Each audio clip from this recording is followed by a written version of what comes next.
Good morning, good evening, everyone, depending on where you are in the world. My name is Vijay Shekhawat, and I'm a staff software engineer at TRM Labs data platform team. And I'm very excited to talk about how we at TRM Labs modernize our data platform using StarRocks and Apache Iceberg for customer facing analytics.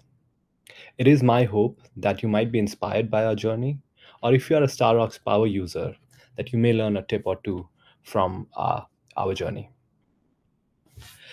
First off, if you haven't heard of TRM Labs, TRM Labs builds blockchain intelligence that helps organizations detect, investigate, and respond to financial crime. We serve a global customer base that includes financial institutions, government agencies, and crypto businesses. We manage petabytes of blockchain data across more than 100 blockchain networks, delivering intelligence at scale. You can find many case studies about how TRM Lab helps build a safer financial system on our website. Here's a quick overview of what I'll be covering today. I will start with an overview of our previously external customer analytics at TRM Labs. Then I will delve into the challenges we faced with our previous solution. Next, I'll walk you through our replatforming journey. Following that, I will discuss practices and learnings from running StarRocks in production for over a year. And then finally, I'll wrap up with our future outlook and roadmap for StarRocks and Iceberg. Let's begin by talking about the scale of our external customer analytics at TRM Labs. As you can see on the screen, in our previous solution, we used a combination of BigQuery and Postgres to serve our customer analytics. BigQuery in general was used as a data warehousing tool at TRM to power our entire ETL processing and data storage. The logical size of that BigQuery data warehouse exceeded 6 petabytes. And even today, it continues to grow as we add more and more blockchains. We would load subset of the data from BigQuery into a distributed Postgres cluster on a daily, hourly, or a real-time cadence, depending on the data sets. The Postgres cluster itself managed over 550 terabytes across thousands of tables. Postgres server primarily was used for latency sensitive and throughput critical workloads. However, there were some datasets that were way too big to be loaded into Postgres in a reasonable amount of time. For those, we use BigQuery directly to serve our customer analytics. To give you a sense of those datasets, though the size of those datasets exceeded hundreds of terabytes and were again updated daily. Our query pattern for our customer-facing analytics contained complex aggregations over wide ranges and along with filters and other other operations. Often, we also had point lookups over billions of rows. As you can imagine, blockchain data is huge. Billions of transactions over hundreds of blockchain. That's a lot of data that we process in real time for our customers. Now let's talk about the challenges and limitations with our previous solution. For our customer-facing workloads, while BigQuery's performance was acceptable within the GCP cloud, it wasn't really an option when we wanted to deploy our SaaS offering on-prem. And additionally, even within the BigQuery, we face throughput limitation. Even within the Google environment, we face throughput limitations. Postgres, on the other hand, increasingly struggled at scale, specifically at TRM scale. Storage costs with SSDs were becoming unsustainable. Backfilling and updating large blockchains was operationally complex, and we often found ourselves waiting for indexes to complete or long-running copy tasks to finish to append new data. Scalability was limited without costly resharding and rebuilding the cluster, and aggregation over large volumes of data became increasingly slow as our data volume continued to grow. So we needed a new solution, something that could handle our massive volumes, reduce the operational complexity, be cost effective at scale, while also supporting both cloud and on-premise deployment for our customer flexibility. That's when this journey of replatforming to a data lakehouse architecture came into the picture. Our initial motivation was to move our serving workloads off of BigQuery to a data lakehouse architecture to support our on-premise customer. However, we soon realized the success with this architecture and decided to gradually migrate more and more workloads off of BigQuery, off of Postgres to StarRocks and Icebergs as well. Our reasoning behind choosing Iceberg as a table storage format for data lakehouse ultimately was driven by the internal benchmarking that we ran, as Iceberg consistently delivered the performance that we needed. We also looked at other formats like Hoodie, but it did not meet our read performance targets. And Delta Lake was ruled out earlier since we didn't want to be tied to Databricks ecosystem. That said, Iceberg stood out on its own merits too. It's a simple, open, and flexible architecture. That's something that we could not overlook. For our query engine, we chose StarRocks. Again, the decision was influenced heavily by the benchmarking results that we saw. We compared StarRocks to many other engines out there, um, DuckDB, Trino, Pino, and others. However, there are other features to StarRocks that are also very compelling, such as its open source licensing, MPP engine framework, built-in caching for data lake tables, and first-class support for Iceberg.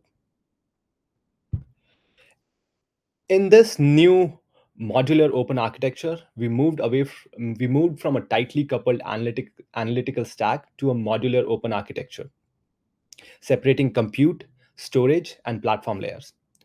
This shift gave us benefits like lower cost and ability to operate in a hybrid cloud and an on-premise environment. Here are the numbers that validate the technical investment that we made in replatforming to a lakehouse architecture backed by StarRocks and Iceberg. It delivered measurable wins across performance, scale, and cost. Now that I've shared our journey of adopting StarRocks and Iceberg as our lakehouse architecture, I want to walk you through some of the practices we've developed at TRM and lesson we've learned from running StarRocks at scale. Think of this section as our playbook for running StarRocks in production. The things we would recommend if you're trying to operate StarRocks at a petabyte scale with demanding customer facing analytics. Let's begin with some of the practices we use at TRM to manage StarRocks cluster in production. This slide outlines how we use StarRocks in our data platform. We run StarRocks in a shared nothing architecture. It integrates with the Iceberg data lake via a REST catalog.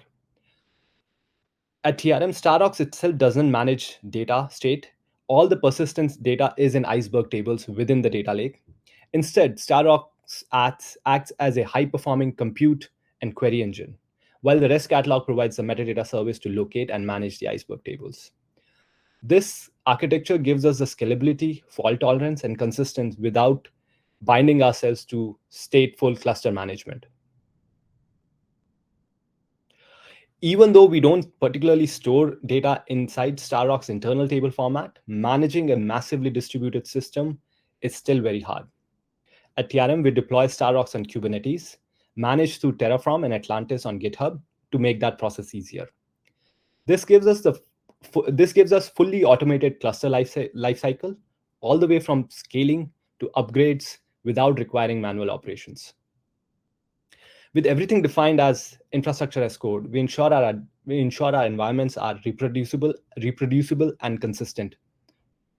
This results in a simpler scaling, safer rollouts, and faster iteration.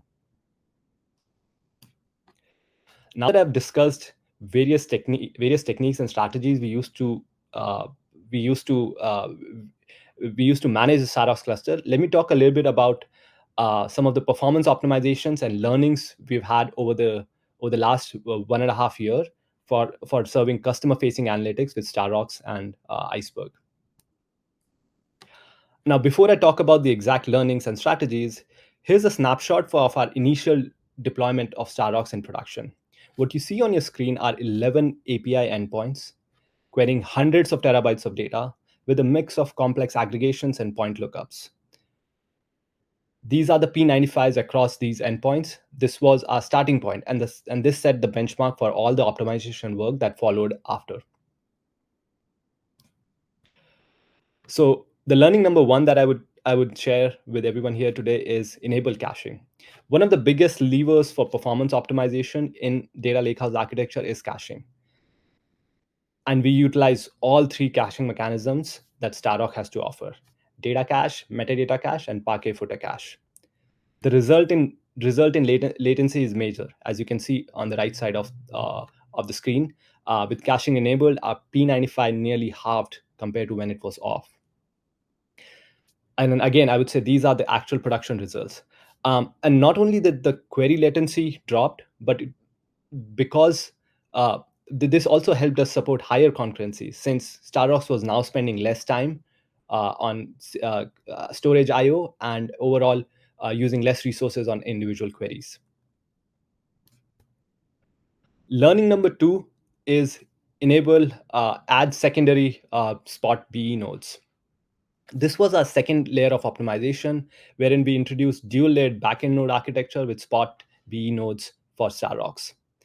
Within this architecture, our base backend nodes continue to run on demand VMs for reliability.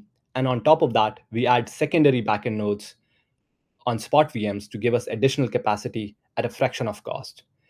If you are not familiar with spot VMs on clouds, they can typically be 60 to 90% cheaper than the on demand VMs. And as a result, this architecture further decreased the latencies, specifically for compute intensive workloads, as you can see on endpoint 8 to 11 on the graph on the right side. Again, this not only improved the query latency, but the cluster concurrency as well, as the cluster now had far more resources, but while at the same time not breaking the bank. One more thing I would like to add here is, because StarRock supports node labeling, so we can we easily label our backend nodes with which either on demand or spot, and isolate workloads that run on either of them, and ensure that our critical queries only run on demand and are safe even in case of spot node preemption events. And to top that off, because we use a Kubernetes operator, handling all of that maintenance of BE node recreation in case of preemption is seamless. This is practically a no op process for us. Overall, this architecture is simple, cost effective, and highly scalable option that has allowed us to gain the performance and cost benefits.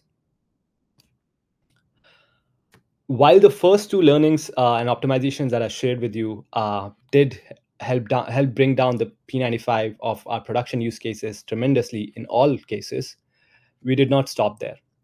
As our use cases evolved, we began hitting limits, especially when supporting analytical queries at super high TPS. This pushed us to launch an initiative called StarRocks Novus. This was a focused exploration into how far we could scale StarRocks and optimize it for our next generation of data lake workloads, specifically the ones where we needed super high TPS. Now, in order to identify the best production setup for StarRocks, i.e., StarRocks Novus, we ran hundreds of experiments, testing various combinations of CPU architecture, disk types, and caching strategies. For all our experiments, we use the same cluster config of 3 front-end nodes and 8 back-end nodes.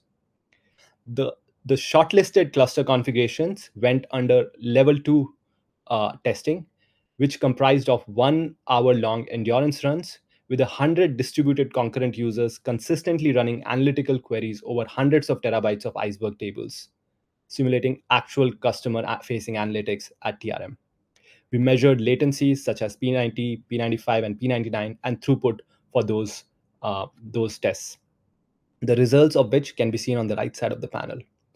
These experiments helped us zero in on optimal config for our workloads. The results show that StarRocks on ARM processor and using either Hyperdisk Extreme on GCP or local SSDs for data cache storage consistently delivered the best P95 latency and TPS. And this brings us to our third key learning, which is to use ARM processor and local SSDs for data cache storage. We ended up moving our production cluster from an x86 to an ARM processor. Specifically within the GCP, we moved to a C4A node type and switched from persistent volume SSDs to local SSDs for data cache storage. This gave us a further 30% boost in P99 performance. And that's not all. Because of the new efficiency improvements, we were able to reduce our production cluster CPU and memory footprint by 33 and 45% respectively. So in essence, we are now getting better performance with fewer resources, which is again a big win on cost and efficiency. Now let's talk a little bit about future of StarRocks at TRM. As implementing a lakehouse architecture isn't a static solution, our ecosystem is evolving, and so is our roadmap. As I talked about in Learning 3, we've already benchmarked and internally proven that StarRocks on Iceberg Lakehouse architecture can handle 100 plus TPS at a 100 terabytes plus scale. The next step for us is productionalize this scale to serve actual customer-facing APIs with reliability. Alongside this, we plan on continuing to invest on StarRocks and Iceberg and migrate more and more workloads off of the uh, Postgres system that I talked about initially and move them to Iceberg and StarRocks. One thing that I did not cover in this presentation is some of the internal toolings we've built around StarRocks at TRM. These toolings are built to improve developer productivity, such as query viewer and aggregator, stress and load testing frameworks to stimulate production traffic, custom monitoring and alerting systems, and we look forward to contributing these to open source in near future. One area where we would love more from the community is graceful query handling on Spot BE node preemption. For TRM, Spot capacity gave us a huge cost savings, but today query handling in case of Spot node preemption isn't seamless. We would like to see more support from the community to make sure that StarRocks is more cloud native. Another gap that we saw with StarRocks is around security and governance. SSL support for MySQL protocol was added recently, which was super needed. However, the Lakehouse ecosystem has a lot of building blocks, and StarRocks could do well with integrating with existing cloud protocols there, and make StarRocks a truly enterprise ready data warehouse workload system. And I would like to thank you all for attending this session. If you've enjoyed what I've shared today and you're passionate about tackling large scale data challenges while helping build a safer financial system, we would love to hear from you. We have several roles open at TRM Labs. Head over to trmlabs.com/career, or you can scan the QR code. And I'm happy to take any questions if there are any. Thank you.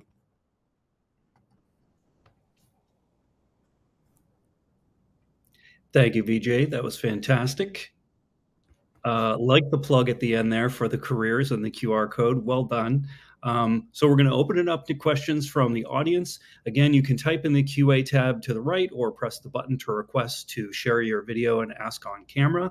Vijay, we do have a few questions that have piled up in the Q&A here. The first one is, if you don't store data in StarRocks internal storage, why going to a shared nothing architecture and not a shared data architecture? Have you tested both? Yes. So we have looked at a shared data architecture. However, because we practically only use Iceberg, and when we adopted StarRocks shared data architecture was pretty new. We went with shared nothing. We've looked at shared data architecture and explored storing data on shared data format. However, we do want to keep our storage in an open table format, and that's why we use Iceberg and not a StarRocks shared data format, and that's why we keep with shared nothing. As far as data lake features are concerned, those are pretty much the same. Both deployments are pretty much the same. Great. That was Julian Hui Bonnois. And now a question from AJ Pillay. Thanks for sharing.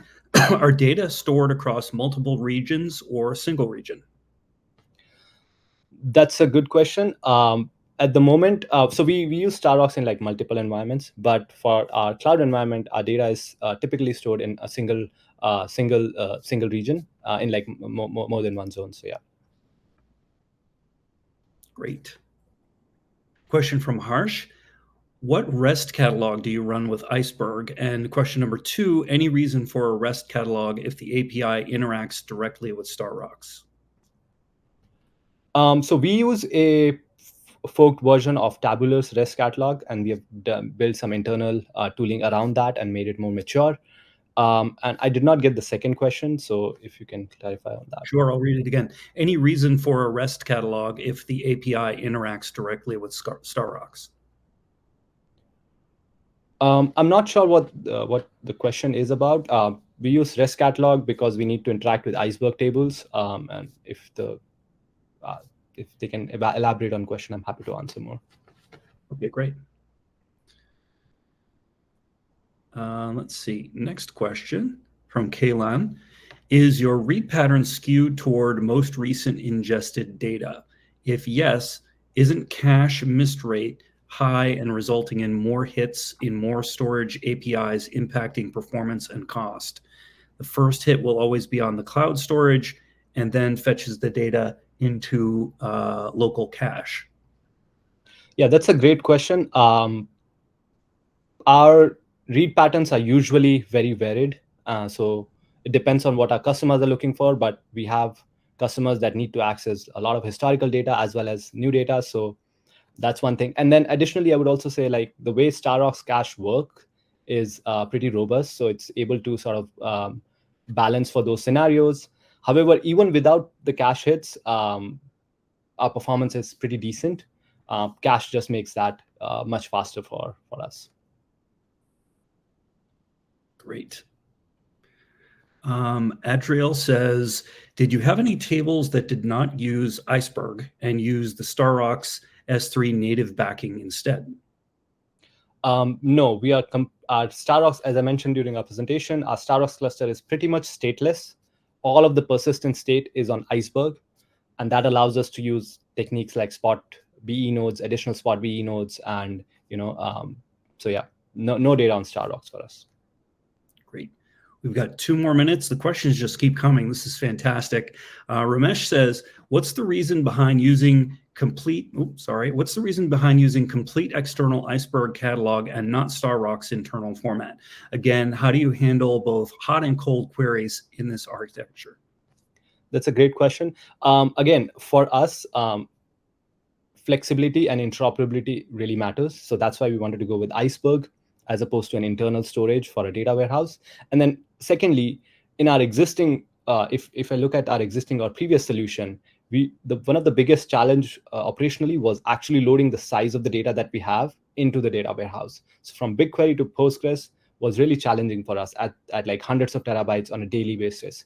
We didn't want to do that with this new architecture. And we realized that we could get similar or better performance if we just exported the data to GCS or S3 in Iceberg format and have the query engine query that data directly.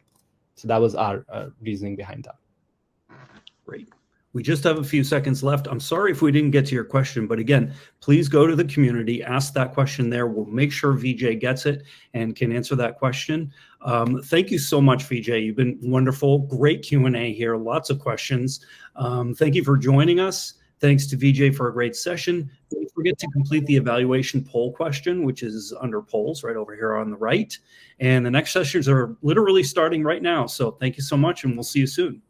Thank you, everyone. Thanks, Paul.